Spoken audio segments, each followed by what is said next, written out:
Hey everybody, welcome to the GMG review. Today it's another Throwback Thursday review. I promised I was going to keep doing these. People really seemed to like them back in December, and a lot of fun doing them because, I don't know, it's fun talking about old stuff and seeing the way things used to be. And I think people got a kick out of it. So what are we going to do today? Well, we're going to crack open. You can see this is one of my more well-loved copies of White Dwarf, White Dwarf 118. And I put White Dwarf 81 next to it just to kind of give you an example of where White Dwarf went in the 36 issues, 37 issues in between these, but 3 years basically. So it's 3 years. In the last episode I did of these, we've had White Dwarf get handed over to Nottingham, Citadel, taking over the Games Workshop sort of like logo and imprint from the original founders, from Ian Livingston, Steve Jackson. And the magazine has changed quite a bit. It's in a new format. You can see it's a new style now. Instead of being bound with staples, it's actually like perfect bound, which means glue bound with a flat side. And the logo's changed. Games Workshop has solidified its new logography. I can't remember, there was some actual discussion about who came up with this logo, and it was actually between the people who were there, and I don't think even they could remember exactly who did the logo. I think it was eventually someone actually did step forward and I think remember who it was, but I can't remember their name for the life of me. So if you remember, put it on the comments. You can see it's gone from just being like literally just what is it? Alias? What's that font called? It's like the basic block font, I can't remember. In bold to its own sort of like logo font. Change size, and more importantly, it's Games Workshop presents their monthly game magazine, White Dwarf, not Games Workshop presents White Dwarf, the role-playing game monthly. So no more about role-playing games. In 3 years, the magazine has moved almost entirely over to Citadel products and Citadel miniatures. Let's have a look at what's in here. So what do we got? We got some Warhammer stuff. We got all the novels that are being kind of printed at the time. Wolf Riders, Drakenfels, some real classic here. Ignorant Armies, and what's this last one? Zaragoz. These have been reprinted several times, but if you've never seen them before, they are some classic White Dwarf, not White Dwarf, Citadel sort of like, I guess, dark fantasy. If you ever played the Warhammer Fantasy role-play game, it's in that vein. You go insane very quickly after character creation, and everything's bad, and you basically just are happy if you wake up with your asshole attached every morning. And so here we have our editors, Simon Forrest. You've got your managing director, Brian Ansell. Studio manager right now is Tom Kirby. And the design managers are Alan Merritt. Art directors, John Blanche. Publications managers, Phil Gallagher. And then the print buyer is Steve McGowan. Editorial manager, Simon Forrest for this magazine. And then, who else do we have in here? Production supervisor is Tony Cottrell, who actually has an article in this issue. Art editors, Paul Benson. Ministries coordinators, Phil Lewis. Assistant art director, Russ Tannum. Robin Dews is there. Wayne England's there. Graphic designers, Brian George, Bill Sedgwick. Visualizer, Richard Wright. Game designer, Richard Hallowell. Jervis Johnson, Rick Priestley, Nigel Stillman. And then editors, Mike Brunton, Graham Davis, Martin Gailey, Andy Warwick, and photography by Chris Colston. Tons of artists in here. Tony Ackland, Gary Chalk, Mark Craven, Dave Gallagher, Paul Bonner, Adrian Smith. Like, what a rogues gallery of just fantastic artists. That's a bananas list of artists. Miniature painters are Ivan Bartlett, Andy Craig, Dale Hurst, Mike McVeigh, Tim Prowl, and then the designers are Kev Adams, Mark Copplestone, Colin Dixon, Jez Goodwin, Bob Ollie, Alan Perry, and Michael Perry. And the plastic development team, because this is all new stuff, is Bob Naismith and John Thornwaite. Dave Andrews. Imagine those being those three and where plastic has basically led to in the Citadel line today. Like, from that being a project team of how we're going to make plastic miniatures to now, that's all we make, plastic miniatures. And this is October 1989, so this is the end of the 80s. This was why I thought this was an important issue to cover. The 80s are ending, and with it, Games Workshop is now becoming a very much Citadel-focused magazine. There's no D&D in here.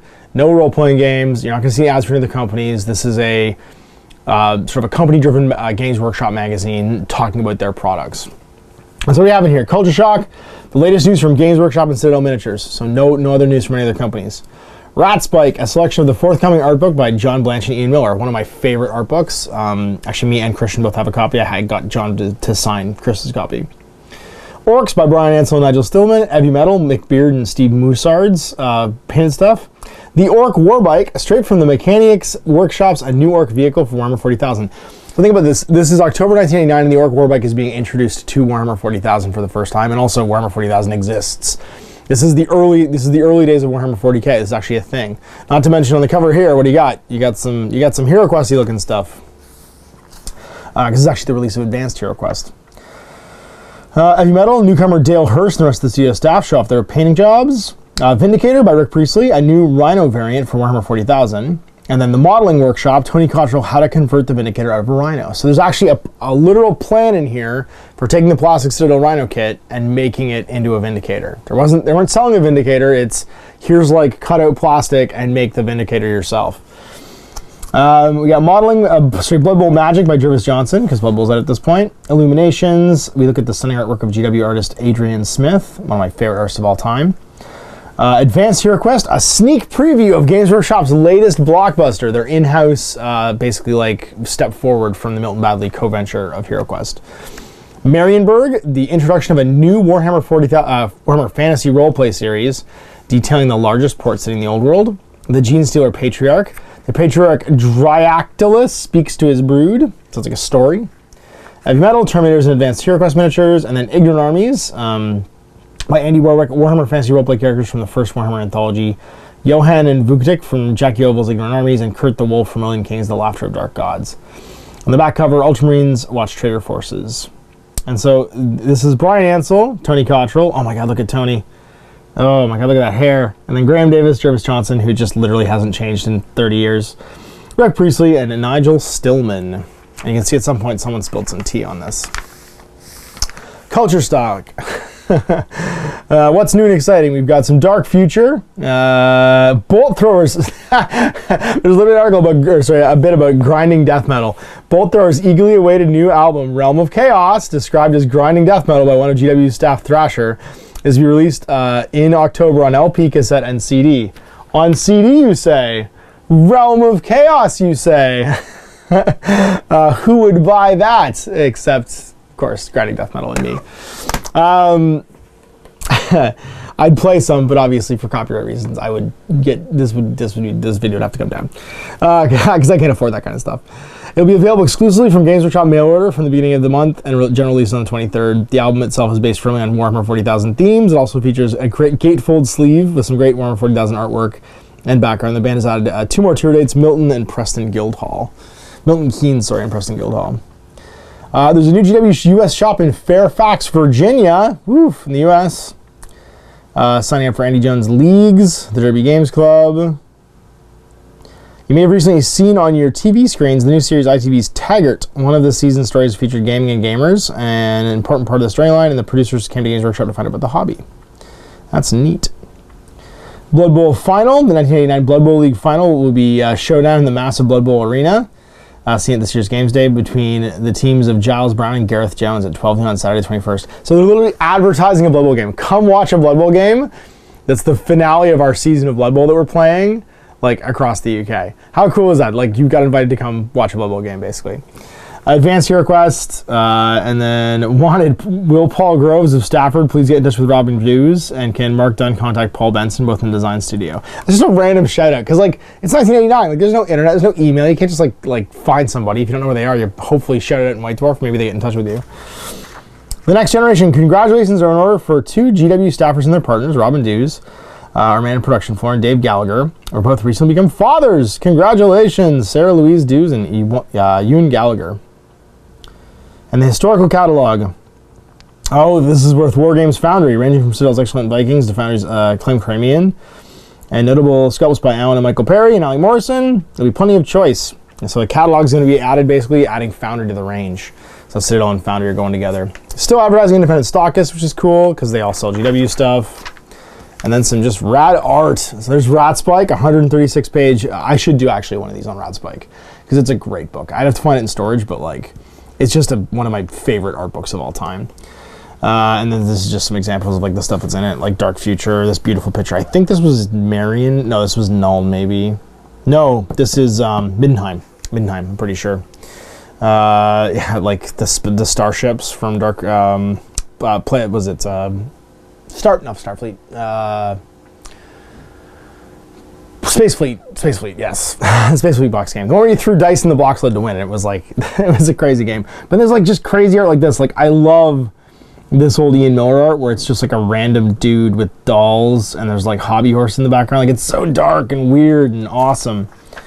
Highly recommend this if you can find a copy of Rat Spike. I hope it's one of the things, because they've done, so Workshop's reissued both the Realms of Chaos books now. I think they just did Slaves of Darkness. They had they just Lost in the Damned. Slaves of Darkness was the one that was already out. The Khorne and Slaanesh was already out, and they've done the Tzeentch and Nurgle one.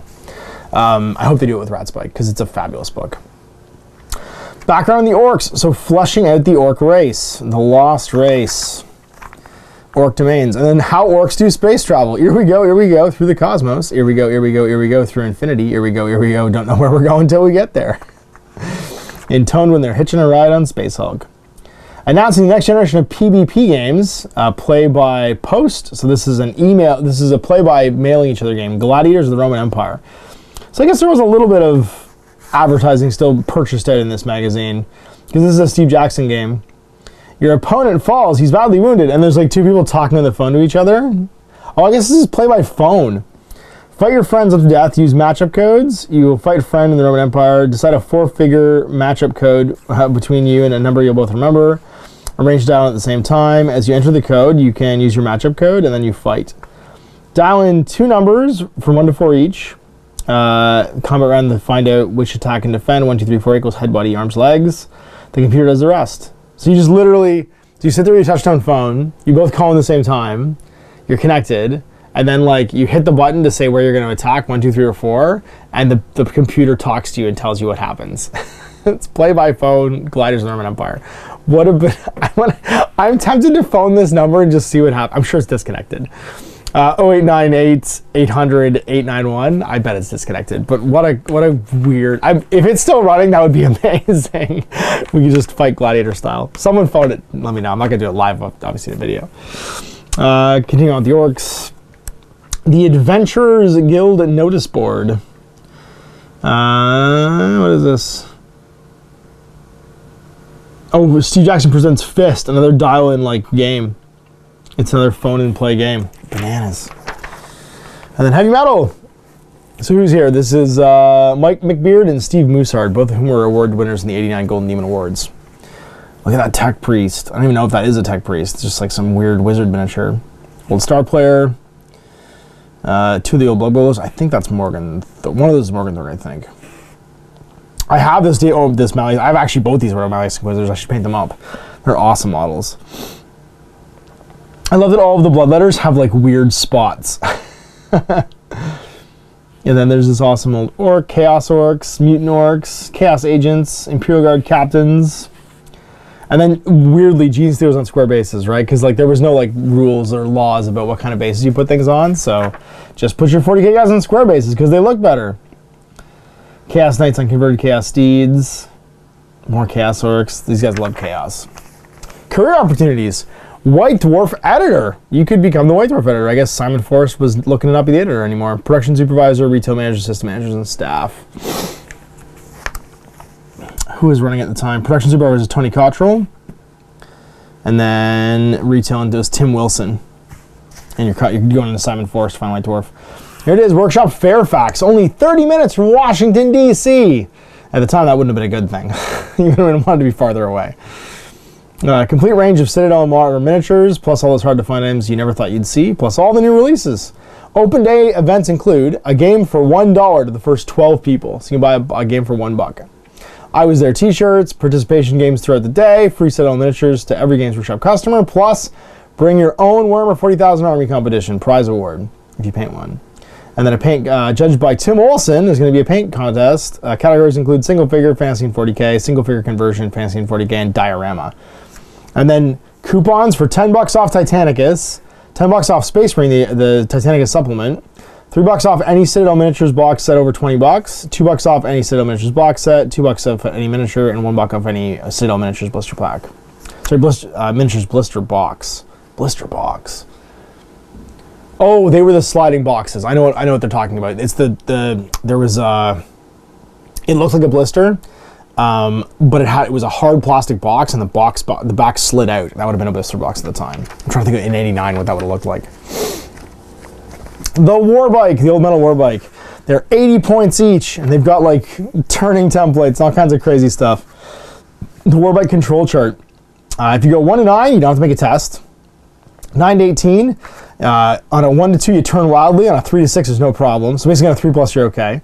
If you go 27 on a 5, 6, you're okay. 27 to 36 on a 6, you're okay. On a 1 to 2, you just lose control and wipe out.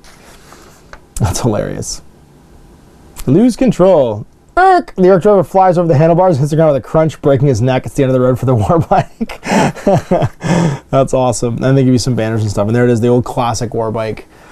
I have a few of these actually in a box somewhere, along with an old war wagon. What a great miniature. They're so little though, the Orcs that time are so tiny, and they give you some banners and stuff you can photocopy and put in there. Subscribe to White Dwarf. More stuff for the war bike, because of course you had this many pages of rules for just how does the bike work. And then more heavy metal. More blah, blah, blah. Oh, I love this old treeman with his helmet. He's so awesome. He's so random and cool, and his big nose. Probably the coolest Terminator miniature of the 80s is that Terminator Captain. He's so awesome. I have painted up in Ultramarines colors for my Space Hulk, my classic Space Hulk. And then some classic Grey Knights and some classic... I should paint up my old Grey Knights actually too. Big Mutant Skaven, that Rattling Sniper who looks like a child, like he's so small. And some wonderful old Zinch miniatures. Original, oh man, old Bretonnian. That's an old Bretonnian on the old plastic warhorse. Original Palanquin and Nurgle. Some of these crazy old undead. The old undead were so creepy looking, but yeah, everyone used the old same plastic warhorse back then, so you've got all these like... They're Bretonnians obviously, but they're not even, like, they're not barded even. They're just riding naked warhorses. And that Skaven's awesome. It's an old Jessica Wynn Skaven. The Vindicator by Tony Cottrell. So the rules by Rick Priestley, and then later on by Tony Cottrell. The Thunderer Cannon. It's bananas. Strength 10, 3d6 damage, -3, 2-inch blast. 0 to 36-inch range. It kills everything. Brother Dyson reports a large group of store boys and vehicles rallying in Area 4, sir. The 12th Bellerophon may not be enough to hold them. They mustn't be allowed to escape, Gavin. Brother Dyson must hold whatever the cost. Consider the 12th Bellephorian to be expendable. Use them to push the Orcish scum east and lay down heavy flanking fire. Stay head south. At your command. The driver turned to face him. Orders from Captain Kellen, Lieutenant, were to break off here and engage a large force of Orc infantry. Old Boar Boys. The Wolf Riders. And Boar Riders. Those are great. Those are your old Goblin Wolf Riders. I guess they didn't have photography done for them, so they've laid them out like this instead of laying them out like the Orcs. So the Orcs had photography finished. Official Warhammer miniatures. Look at those boars. They're so little, and the Boar Boys are so little too. These are great models though. And then the modeling workshop. So these plans are to scale, which is really cool. So you would just literally, you'd well, at the time you'd like mimeograph it or photocopy it, or try and like use tracing paper to trace it, and then you would cut this out of card or plastic card. You have to either make or find a tube. I had friends who made this kit, like several of them, and what they would do is they would actually just make this out of either a really like a flexible plastic, or even just by bending card. Like they would gently bend card to make a gun barrel. And it was super easy to do once it was done, because you're basically just assembling a Rhino without the front plate, and then you're making this like flange to go over. That's the plastic front plate right there. Everything else is from this list of kits and putting it together. And then the V for Vindicator, and I guess different Vindicator symbols. This was what Tony Cottrell was amazing at. And in this magazine, in this era, you found plans for everything from this, like conversions for making like different types of Predators, or you know the Spartan assault tank or whatever, to the plans to make a Baneblade. Like I know people who've built actually a friend of mine's built several of the Baneblades that were this modeling workshop Tony Cottrell kit. And that's I think why Tony's so perfect for Forge World and has been, you know, that's his baby, is because was a consummate modeler for the time, and obviously that's his passion. You know, he's put together a company that kind of follows that same format. And here's all painted too. I love this with the tow missile launcher. That's really cool. You can see here some Predator conversions they've made. That one's by Tony Cottrell. Like he's literally made that with the little ball joint MG, and all this stuff is mostly like scratch built. Like so you've got that one Rhino kit, and then everything else here is being handmade. And I think that's awesome. Really, really cool. There's using that same kit. There's the Vindicator, and this is a Rhino conversion by Tim Prow. So these are both by Tony, and this one's by Tim. This is Space Wolves. What a great conversion. Fantasy Miniatures. I have this book as well. So this was a award-winning. It's 89's basically Golden Demon. It's a book of award-winning miniatures. It's a really cool compilation. If you ever get your hands on a copy of them, it's the kind of thing, if you're interested, I can pull out and do a review of as well. Magic and Blood Bowl. Oh no! So Wizards getting involved in, then it's illegal. People don't like it. So the Wizards he's got his sunglasses on, trying to get through. But so basically, the idea was that if you got involved in Blood Bowl and you were a wizard, you were basically helping one side or the other cheat, because it wasn't the gameplay. It was you're intervening magically. And so yeah, it was pretty funny because they would always get expelled and they had to kind of like hide what they were doing. Facts. Interestingly, Dieter Hammerslash of the Mongrel Horde is one of the few players to have cast a spell without anyone noticing. Playing amongst the Albion Wanderers in 2475, he successfully gave a Frightmonger spell, which would have given him the appearance of an enormous vile monster and generally caused his opponents to go weak in the knees. Had he not, of course, already been an enormous vile monster, eliciting the very same response. So he cast a spell that made him look like himself. And then we got U.S. career opportunities, looking for hard-working people, and that's when Richard Ellard is there, setting up the business. If you live in the U.S., you like to work for Games Workshop, send a resume and cover letter to Richard Ellard, a wonderful man. And who are they trying to hire? Looking for bright, articulate, personable American gamers with experience of Games Workshop's products who want to start in our management training program.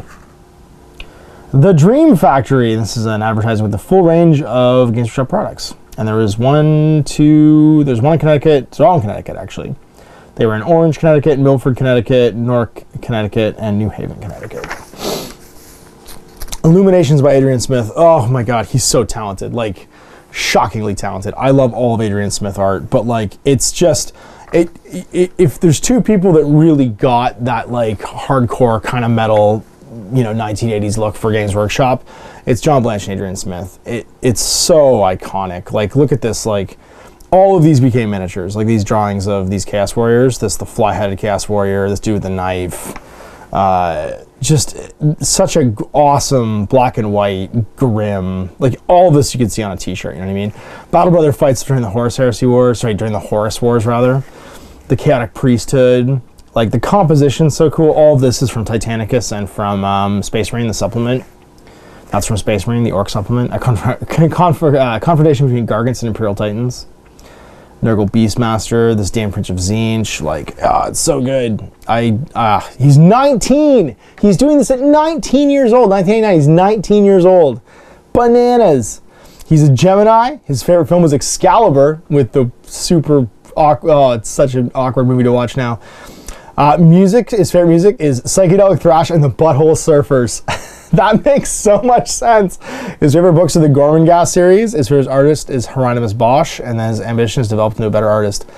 Adrian, you did it, buddy. You came a long way. Adrian's the latest addition to the Games Workshop artistic community. His first contact with me around summer last year, and by summer he became a full-time member of staff. His success is obvious when you look at his work shown here. I'm eagerly watching Adrian's development. I'm sure you'll be too, John Blanche. Yeah, because John was the head of the art department at that time. Just, ugh. It's this like spread right here is one of the reasons why I picked this one to review, because like, oh my God, like Adrian Smith at 19 being more talented than most people be in their entire lives. Space Marine transfers. I still actually have a sheet of these transfers somewhere. The latest t-shirt designs from Games Workshop. The I don't even know what to say. A Symbol of Corn and Orc Death Squad. Yikes. Inappropriate. Advanced Hero Quest, and here's the rundown for it. I have a painted copy of this. We should play at some point. I just want to go do Armor Quest in the meantime. But it was a very cool game, and it was very well supported in White Dwarf in the later issues and stuff as well. I have a few of the issues after it launched. And it was compatible with Hero Quest as well. So you had all of these minis that you could use. Having been designed with a vast range of Citadel miniatures in mind, Advanced Hero Quest is certain to be one of the best supported fantasy games ever published. The game's special encounter matrix system means you can easily incorporate any or all of your existing collection. And of course, the sheer wealth of background detail that has gone into the creation of Citadel Miniatures fantasy range adds an unparalleled level of atmosphere and richness of character. From Snotlings to Dragons, from our current ranges to all the miniatures yet to be released, whatever Citadel Miniatures you have available, they're compatible with Advanced Hero Quest. And it was. And then it wasn't, because Warhammer Quest came out. Oh, the Citadel paint set, the Space Marine paint set. What a classic, with Salamander Black and all these great old colors. That's your Lehman Russ. And then welcome in Marienburg. Here's the town of Marienburg on the sea, run by the Burgomeisters. Marienburg was interesting because it's basically the one city in the Empire, the one major city not run by an electric count. It's run by I think she's the Duchess of Marienburg. I think it's a Duchess. And it's a trading city. It's run by Burgermeisters. And it's kind of almost a democracy. And here's the page. Bolt Thrower. From the heart of the Chaos Wastes comes the splitting sound of Bolt Thrower, a grinding death metal soundtrack to the screams of tortured souls.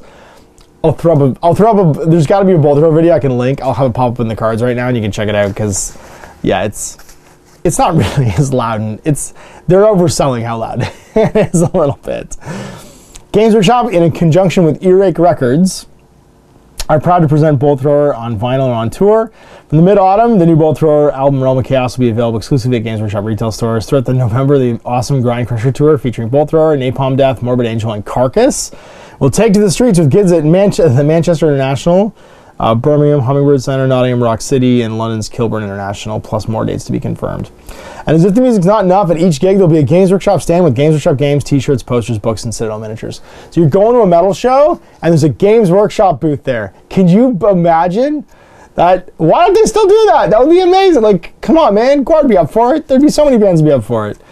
I guess now they got shareholders. They can't just do that. But look at these folks. This is awesome. This one dude looks exactly like Andrew WK. That's fantastic. All wearing like Adidas trainers or Chuck Taylors. Yeah, that's awesome. Dractylus, a short story about a super weird Gene Stealer patriarch. Many years later, the Darkened Halt was violated again as the guardsmen penetrated the innermost quarters the second time. Dractylus slunk back before they advanced.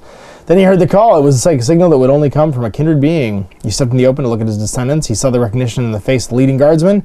And understanding passed between them, Dractylus had been recognized by the prodigy he'd never seen but knew must exist.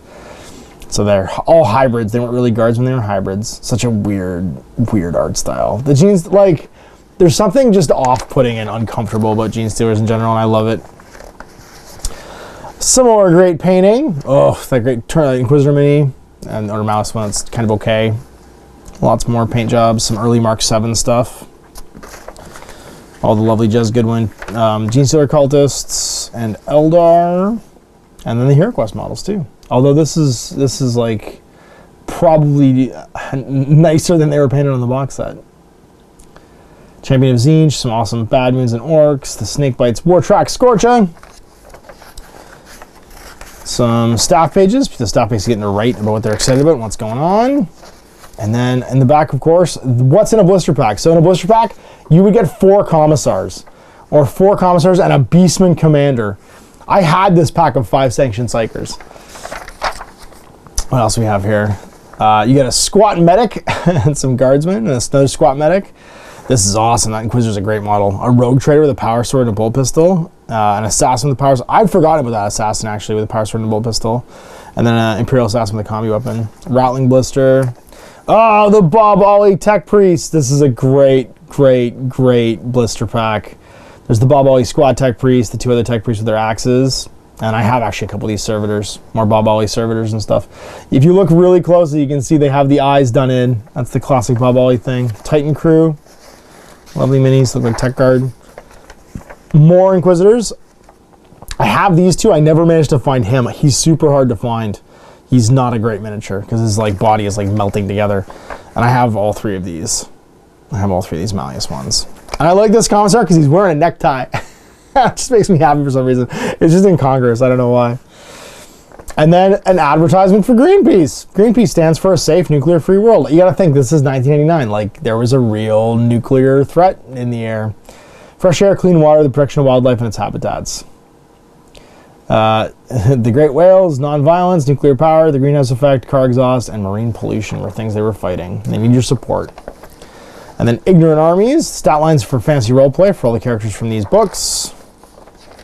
The DO directory of everybody that sells GW stuff in Great Britain, United States, and rest of the world. Let's see what we got in Canada.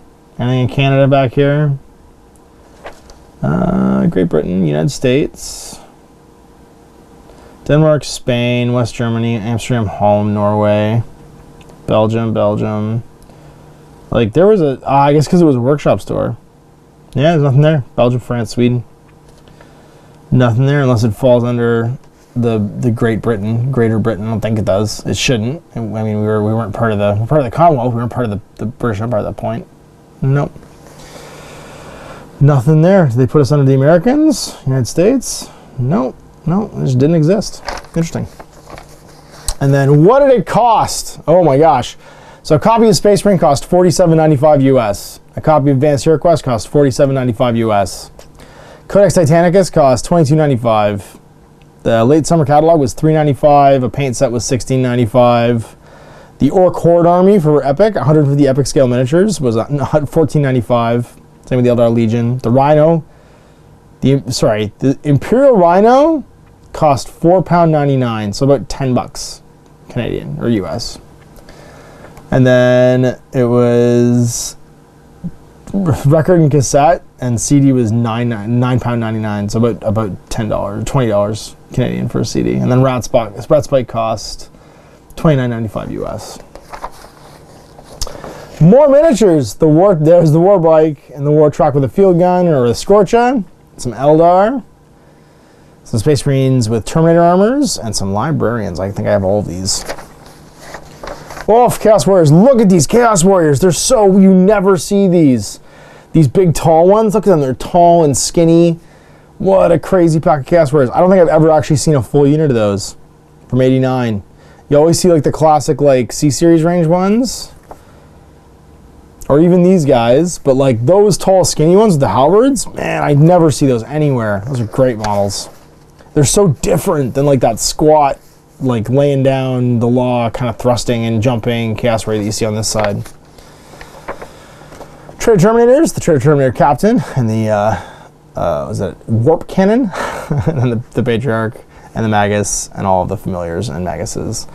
An ad for Space Marine, which is the infantry expansion for for Titanicus, with say hello to my little friend Dark Angel, which is literally Tony Montana. And if you didn't know that, this Dark Angel is Tony Montana. They basically took the Scarface like shot and then just painted him as Dark Angel. Like that's Al Pacino.